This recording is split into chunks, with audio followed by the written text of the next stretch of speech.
نحمده ونصلي على رسوله الكريم اما بعد فاعوذ بالله من الشيطان الرجيم بسم الله الرحمن الرحيم وقال الله تبارك وتعالى في كلامه المجيد والفرقان الحميد ان عدة الشهور عند الله 12 شهرا في كتاب الله۔ اللہ تبارک و تعالی نے قرآن حکیم میں ارشاد فرمایا کہ اللہ نے سال کے 12 مہینے بنائے ہیں انسانیت کے لیے۔ اب انسانوں کا سال کہاں سے شروع ہوتا ہے؟ دنیا کے اندر دو طبقات ہیں، ایک اہل ایمان اور ایک اہل کفر۔ اہل ایمان کا جو سال شروع ہوتا ہے وہ محرم الحرام سے۔ نبی صلی اللہ علیہ وسلم کی رحلت کے بعد جب آپ دنیا سے رخصت ہو گئے، سیدنا عمر بن خطاب رضی اللہ تعالی عنہ نے تمام صحابہ کرام کو جمع کیا اور فرمایا کہ ہمیں ایک اسلامی کیلنڈر متعین کرنا چاہیے، چونکہ اس وقت تک دنیا ترقی نہیں کر پائی تھی۔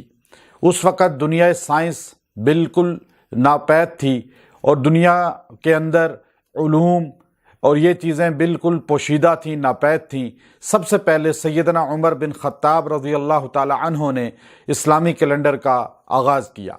اب یہ مشورہ ہوا سال کو کہاں سے شروع کیا جائے۔ کسی نے کہا نبی صلی اللہ علیہ وسلم کی ولادت سے، کسی نے کہا غار حرا والے نبوت والے سال سے، کسی نے کہا کہ آپ صلی اللہ علیہ وسلم کی وفات والے سال سے، لیکن آپ نے دیگر صحابہ کرام کے اس مشورے کو زیادہ قبول فرمایا، جنہوں نے فرمایا کہ آپ صلی اللہ علیہ وسلم نے مکی زندگی 13 سال گزارنے کے بعد مدنی زندگی کی طرف جب آپ نے سفر کیا، وہ ہجرت والا سفر محرم میں پیش آیا، تو اسلامی کیلنڈر کا آغاز محرم سے کیا جائے گا۔ تو اس کے بعد اسلامی کیلنڈر محرم سے شروع ہوا۔ یہ مسلمانوں کو قمری سال ملا ہے، قمری کیلنڈر ملا ہے۔ ایک شمسی کیلنڈر ہے، ایک قمری کیلنڈر ہے۔ قمری کیلنڈر جو ہے وہ عالمی ہے، پوری دنیا کے اندر وہ چلتا ہے۔ آپ یہ دیکھیے کہ آج دنیا میں ایسے ملک ہیں جہاں 6 مہینے 8 مہینے سورج طلوع نہیں ہوتا، بعض میں سارا دن جو دن ہی رہتا ہے، رات کو بھی دن رہتا ہے، اور بعض ممالک میں رات ہی رات رہتی ہے، دن نکلتا ہی سورج نہیں۔ اب ناروے میں جیسے 6 مہینے اور اسی طرح جو ہے دیگر ممالک ہیں، ان میں کئی مہینوں کے بعد سورج طلوع ہوتا ہے، روشنی نمودار ہوتی ہے۔ تو پھر کس طرح نمازوں کا تعین کریں، کس طرح روزے رکھنا اور افطار کا تعین کریں، کس طرح جمعہ ہفتہ اتوار کا تعین کریں؟ اللہ نے قمری کیلنڈر دیا، سورج سے نہیں، چاند سے۔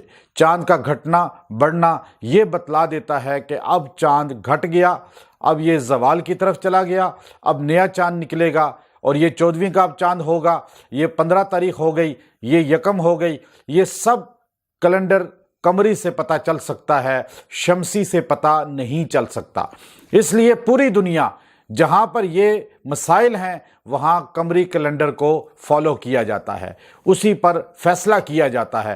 اب شمسی کیلنڈر عالمی نہیں ہے، قمری کیلنڈر چاند کا کیلنڈر عالمی ہے، اس کو پوری دنیا میں پذیرائی ہے، اور ہمیں اللہ نے قمری کیلنڈر دیا، ہمیں شمسی نہیں دیا۔ آج دنیا کفر جو ہے وہ شمسی پر فیصلہ کرتی ہے، اس پر اپنی جو ہے نیو ایئر مناتی ہے۔ آج نیو ایئر شمسی کیلنڈر پہ اگر دیکھا جائے تو 1 جنوری پہلا دن ہے نیو ایئر کا، اور 31 دسمبر نائٹ ہے آخری جو ہے پچھلے سال کی۔ لیکن اگر اسلامی کیلنڈر کو دیکھا جائے قمری کو، تو ہماری 1 محرم چاند کی پہلی ہے اور اسلامی سال کی بھی پہلی تاریخ ہے۔ ہمیں اللہ رب العزت نے اسلامی قمری کیلنڈر کے ساتھ جوڑا ہے۔ ہمارے نبی عالمی ہے، اس لیے قمری کیلنڈر بھی عالمی ہے، شمسی عالمی نہیں ہے۔ پھر یہ شمسی کیلنڈر بھی اللہ کا ہے، اس کا بھی انکار نہیں ہے۔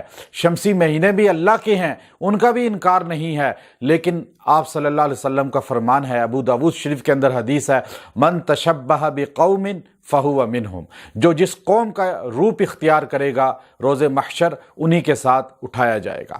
اب اگر اہل کفر کی مشابہت اختیار کرتے ہوئے ان نیو ایئر نائٹ میں آپ خوشیاں منائیں گے، مبارکبادیں دیں گے، اور آپ جو ہے ایک دوسرے کے ساتھ جو ہے خوشی ٹرانسفر کریں گے تو گویا کہ آپ نے اہل کفر کی مشابہت اختیار کی، تو قیامت کے دن اللہ رب العزت کہیں ان کے ساتھ ہمیں مشابہت کی وجہ سے اٹھا نہ دے۔ اس لیے ہمیں صحابہ کی اور اہل ایمان کی مشابہت اختیار کرنی چاہیے، قمری کیلنڈر کو اپنانا چاہیے۔ نیو ایئر ہمارا محرم ہے اور ہمیں اسی کو آگے پھیلانا چاہیے، اور یاد رکھیں ہمیں صحابہ کی زندگی میں نجات ہے۔ وآخر دعوانا ان الحمد للہ رب العالمین۔